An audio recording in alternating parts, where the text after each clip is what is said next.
जिस लड़की का जनाजा उठ चुका था वही लड़की 7 दिन बाद जिंदा मिली। ये एक ऐसी लाइन है जो सुनने में ही मतलब नामुमकिन लगती है। बिल्कुल। ऐसा लगता है जैसे किसी क्राइम थ्रिलर फिल्म की कहानी हो, पर यह हकीकत है। हाँ, आज हम एक ऐसी ही कहानी की तह तक जाएंगे। 19 साल की रेशमा अचानक अपने घर से लापता हो जाती है। परिवार वाले परेशान हो जाते हैं, हर जगह उसे ढूंढते हैं, दोस्तों रिश्तेदारों से पूछते हैं, लेकिन उसका कोई पता नहीं चलता। और जैसा कि ऐसे मामलों में होना चाहिए, परिवार पुलिस के पास जाता है, गुमशुदगी की रिपोर्ट दर्ज कराता है। यहाँ तक सब कुछ एक स्टैंडर्ड प्रक्रिया के तहत होता है। हाँ, पुलिस अपनी जांच शुरू करती है और परिवार उम्मीदों और डर के साथ इंतजार करता है। बिल्कुल। दिन बीतते हैं 1, 2 और फिर तीसरे दिन कहानी में एक बहुत ही भयानक मोड़ आता है। जी। कस्बे के पास के एक जंगल से एक लड़की की लाश मिलती है और ये कोई सामान्य लाश नहीं थी। नहीं, ये एक जली हुई लाश थी, बुरी तरह से जली हुई। मतलब चेहरा पहचानना लगभग नामुमकिन था। ओह! जिसे फॉरेंसिक की भाषा में हम कहते हैं बियॉन्ड रिकॉग्निशन। और यहीं से गलतियों का वो सिलसिला शुरू होता है जिसने इस केस को इतना उलझा दिया। पुलिस मौके पर पहुंचती है और शनाख्त के लिए रेशमा के परिवार को बुलाती है। अब एक पल के लिए उस परिवार की मानसिक स्थिति के बारे में सोचना चाहिए।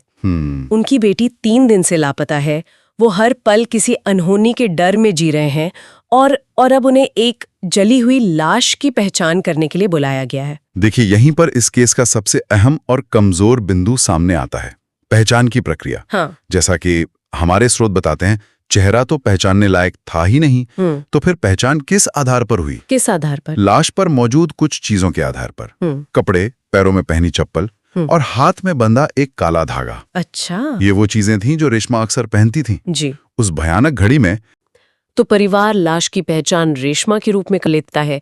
पुलिस अपनी कार्रवाई आगे बढ़ाती है और लाश को पोस्टमार्टम के लिए भेज दिया जाता है। अब देखिए, कहानी और कैसे पक्की होती है। पोस्टमार्टम रिपोर्ट आती है और वो इस झूठी कहानी पर एक और मुहर लगा देती है। रिपोर्ट में मौत की वजह बताई जाती है गला घोंटकर हत्या। यहाँ एक और तकनीकी सवाल है। एक जली हुई लाश में गला घोंटने का पता कैसे चल सकता है? क्या आग में सबूत नष्ट नहीं हो जाते? ये एक बहुत ही दिलचस्प बिंदु है। अक्सर लोगों को लगता है कि जलने से सारे सबूत मिट जाते हैं, पर ऐसा नहीं है।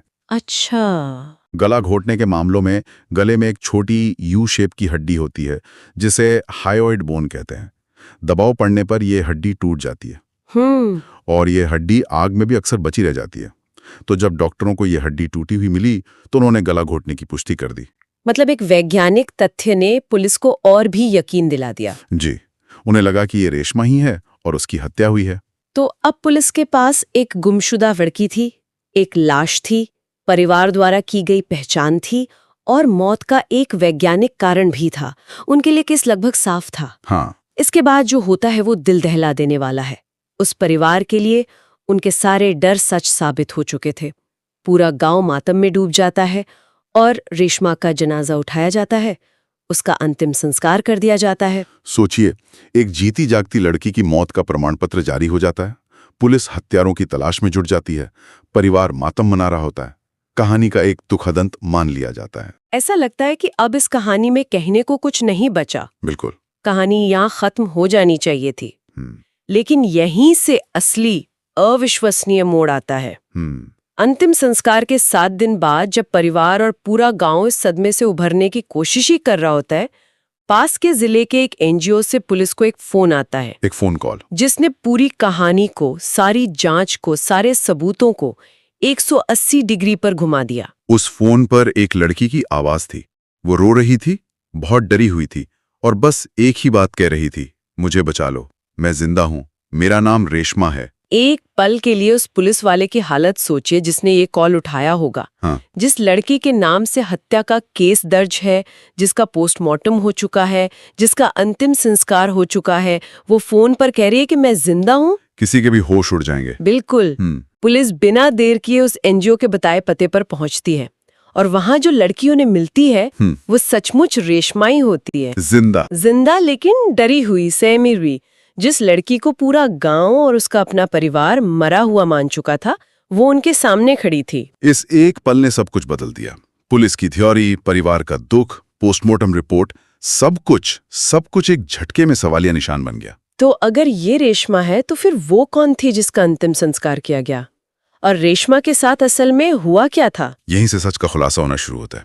और जो सच सामने आया वो किसी के भी अंदाजे से कहीं ज्यादा शातिर और भयानक था। तो असली कहानी क्या थी? असली कहानी ये थी कि रेशमा का वाकई अपहरण हुआ था। उसे 2 लोग जबरदस्ती उठाकर ले गए थे। लेकिन यहाँ अपराधियों की योजना सिर्फ अपहरण तक सीमित नहीं थी। वो इससे कहीं आगे की सोच रहे थे। हमारे स्रोत बताते हैं कि आरोपियों ने पुलिस को गुमराह करने और अपनी पहचान छुपाने के लिए एक बेहद घिनौना प्लान बनाया। उनका मकसद था कि पुलिस रेशमा को ढूंढना ही बंद कर दे। और इसका सबसे अच्छा तरीका क्या था? पुलिस को ये यकीन दिला देना कि रेशमा मर चुकी है। ओह। और इसी मकसद को पूरा करने के लिए उन्होंने एक दूसरा और भी भयानक अपराध किया। उन्होंने रेशमा का अपहरण करने के बाद किसी और लड़की की हत्या की। किसी और लड़की की? हाँ, एक ऐसी लड़की जिसकी शायद कोई पहचान नहीं थी या जो अकेली थी। फिर उन्होंने उसकी लाश को जला दिया ताकि इसकी पहचान पूरी तरह से मिट जाए। और सबसे शातिर चाल, उन्होंने उस लाश पर रेशमा के कपड़े और हाथ में वैसा ही धागा बांध दिया ताकि जब लाश मिले तो सबको यही लगे कि ये रेशमा है। ये तो एक परफेक्ट क्राइम की कोशिश थी। और उनकी ये योजना लगभग सफल हो ही गई थी। परिवार ने दुख में गलत पहचान कर ली। पुलिस ने बिना डीएनए जैसे ठोस सबूत का इंतजार किए सिर्फ कपड़ों के आधार पर लाश को परिवार को सौंप दिया और उसका अंतिम संस्कार भी होने दिया। ये तो बहुत बड़ी एक प्रक्रियात्मक चूक थी। बिल्कुल।